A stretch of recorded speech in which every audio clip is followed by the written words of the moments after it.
You, Thorne? New meat for D Company?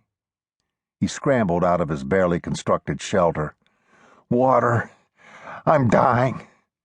A canteen came flying over the heads of the mules. Ned misjudged it, let it fall, and had to scramble on hands and knees in the burning dirt. No, probably you ain't. When you still know how awful you feel, you ain't even close to dead yet. You go slow on that water. I don't need to be driving you back, and you got the squirts all the time. My life ain't that much joy as it is. Ned forced himself to pull the canteen from his lips. He hoisted it and poured some of the rest over the top of his head. Private Ned Thorne, he said, saluting in a perfunctory manner. D Company can't buoy. Brickner, D Company, all right, but not buoy. We're at Ramsey now, and don't salute. I know, officer. I'm a corporal and a human being, same as you. Brickner was a big man, round in the face. His hat was a battered straw that seemed to come nearly to his eyes, which were only slits against the sun. His mouth was set in an ironic half-smile in the middle of a black beard going heavily to gray. What? Where? Where's Ramsey? Nowhere, or next door to it. Where's the nails? Nails? They supposed to be sending nails with you. You were going to pick them up in Camp Low, didn't you do that? I didn't go to Camp Low. You come through Tucson, didn't you? I did, but I didn't go to Camp Low. I stayed in a hotel. Hotel? You stayed in a damned hotel? Hotels for rich bastards, fine ladies, whores, and thieves. Which of those is you? I wanted a bed. And we're wanting nails, which you didn't get. What the hell good are you? And what's all that over there? He nodded toward the crates. Weather instruments. Weather what? Weather. Rain, snow, wind, weather. Brickner looked around at the depth of blue in the sky. Weather. God damn. Ain't none here.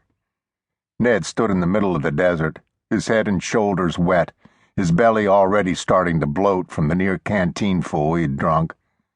He had no idea what use he might be. I haven't slept in a real bed in almost 2 months. I ain't slept in a bed in years. What other complaints you got about your miserable life? Stung, the boy stood and glared, saying nothing. That's what I thought. Get in the wagon here, Mary Bell, and don't talk to me. It makes me sick to look at you. They rode in silence.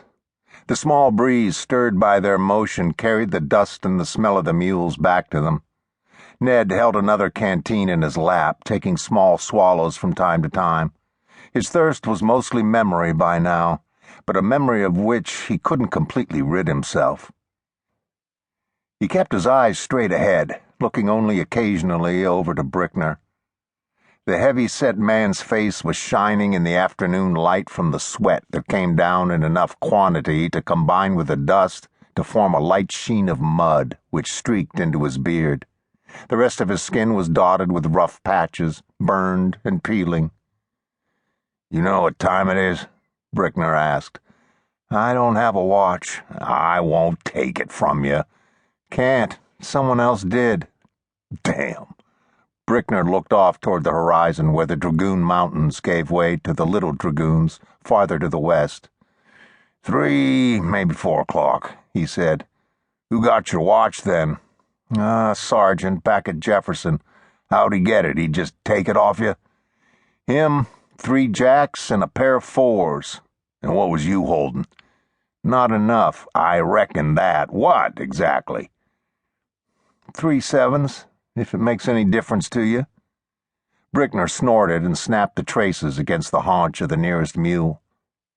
The team picked up and then settled back to their same pace, man and mule seeming in agreement that this was all to alleviate the boredom of the road. Take these. Go on, take 'em. I ain't gonna hurt you.